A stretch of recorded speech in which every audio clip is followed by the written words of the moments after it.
Hi guys, welcome back to my channel. If you're new here, welcome. On this channel we post writing tips, unboxings, book hauls, book reviews and the occasional vlog, and today I have a book review for you and it is The Wolf Border by Sarah Hall. This was one of the book club books that I read in the book club I'm in with Jazz over at Red Panda Reads. If you haven't checked out her channel, I highly recommend it. I've popped a link below this video if you'd like to see what she's up to.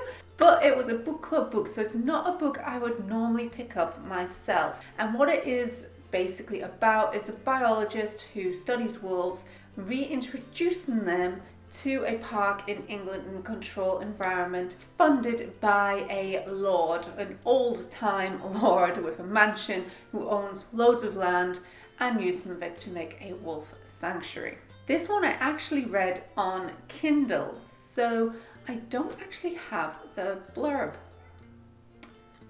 Sorry about that. But I've just told you the basic gist. But as well as going through trying to reintroduce wolves to England, our main protagonist is also going through some family drama and some personal internal growth as well. This book had some good things about it, but also a lot that really didn't resonate with me. But let's get into this review. It's not a very long one. As I said, the book I did struggle with, but let's begin.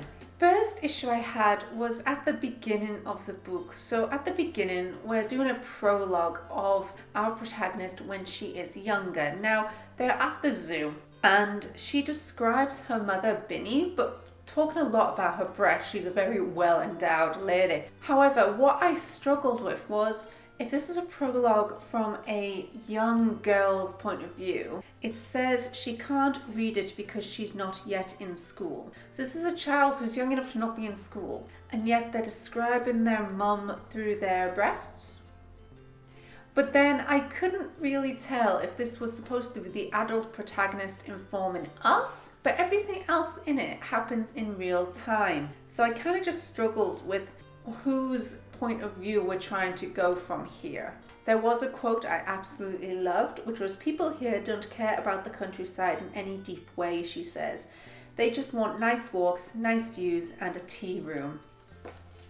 I mean, yeah, who don't want a tea room? I actually do care about the countryside. However, I totally see their point. As long as there's a nice walk and you can see beautiful countryside and then there's a tea room at the end, that's you're going to be pretty happy, aren't you? Something that was different with this book in terms of formatting is Sarah Hall doesn't use speech marks. This is both maybe good, but I actually found it quite jarring because it wasn't always clear when a character was speaking. So for the first few words, I wouldn't necessarily know that was supposed to be speech, which obviously reads a bit odd if you're not expecting it. Our main protagonist in the story is very emotionless. I really struggled with her at the beginning, not because I think all women should have emotion, obviously that's not how it works. However, it was just following the stereotypical single woman in their 40s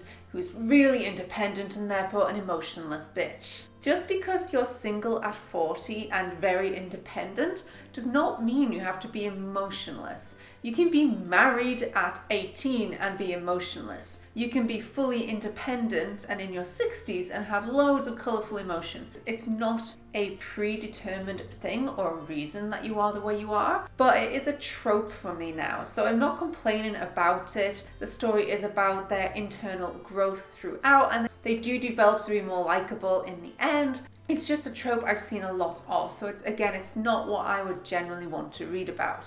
Another thing I got really confused about, and this really put me against the protagonist at one point. Now, I don't know if I am right to always seek medical help and medical information, but a protagonist, spoiler alert, if you want to avoid spoilers, please skip to this time here, spoiler alert. Our protagonist becomes pregnant and she's still drinking. And whenever she's out, she doesn't have as much as getting drunk, but she does have a pint. Now, I was always taught 0 alcohol if you're pregnant. I don't know medically if this is right or wrong. However, in the book, the protagonist says medically it's been proven that 1 pint doesn't harm the baby. For me, if you're gonna have a baby, personally, don't do anything that could even slightly jeopardize that baby. It's growing inside of you. It takes in everything you're taking in. But that is just me. And as I said, I'm not medically trained. Please seek medical advice. If there's any doctors, tell me if the protagonist is right, because it made me really not like them, because I was like, if you're gonna do that whilst pregnant, then like you just shouldn't. It just really put me against the protagonist. I also found that our protagonist speaks really biologically about sex and attraction, which I guess is interesting, but just because she watches and looks after wolves all the time doesn't mean she needs to completely be looking at human sex in that way. But if she is, she is. It just made it harder to read, just because it was so obviously out there. You know, it was just so in your face and sometimes didn't feel necessary. Overall, the book showed a brutal and honest viewpoint of being a working mother. Now this I really did enjoy. Our protagonist continues going to work and continues trying to look after the baby by herself all the way through the second half of the book. I found that far more interesting than the brutal woman at the beginning, because she is still brutal. She is still her, but she softens slightly. But it was good because it felt real, it felt truthful at this point. Back from spoiler alert. The overall review of this book is personally for me, I found it a bit mundane, but as we know, I want to read fantasy and epic adventures. I'm not normally into reading this type of book, and that's something the book club has been really good at introducing me to. But sadly, I didn't enjoy it that much. So I would give this book a 7 out of 10 stars. It wasn't the most gripping, and I didn't think about it when I put it down. However, the viewpoints that it was given were very interesting by the end, and I do understand what the author was doing and the internal struggles of the protagonist. And that's it for this book review. Thank you guys so much for watching. I hope you enjoy what you see. If you like this video, don't forget to subscribe to my channel. If you'd like to see as soon as I upload, click that little bell down below. You can also follow me on Facebook, Instagram or Tumblr. I post bookish pictures as well as my writing tips and unboxings on there. And thanks for watching, guys. Bye!